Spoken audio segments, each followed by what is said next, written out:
ներկայացում ենք պատրաստում, ասմունքով պիտի լինի եւ պիտի ասի. «Բարև ձեզ, ես Կոստան Զարյանն եմ, ծնվել եմ Շամախի քաղաքում 1885 թվականին»։ Ու այդպես ասմունքով ամբողջ իրեն կյանքն է պատում, ես էլ պապիկի կերպարը պիտի անեմ, որտեղ այնտեղ են ասում, շատ նման է պապիկի։ Գրել այդ ազգանունը իհարկե մեծ պատիվ է եւ մեծ պատասխանատվություն։ Ես ճարտարապետ եմ, ես գրականագետ չեմ եւ ուր մնաց ես իմ ունակություններով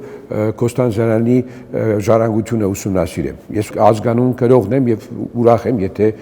արվում են պրոֆեսիոնալ մասնագիտական ուրեմն ուսումնասիրություններ։ Պիտի ուսումնասիրեն նամակները պիտի կարդալ, հասկանալ, այս Կոստան Զարյանն է ում հետ անկերություն արել։ Ունամունոին կամ Պիկասոյին նամակ է գրել, Պիկասոն նկարազարդել է եւ ինքը տպել է իրեն նկարը ամսագրում, շատ բաներ կան ասելու։ Հռոմում օրինակ ինքը գնացել հասել է Բենեդիկտո Պապի մոտ,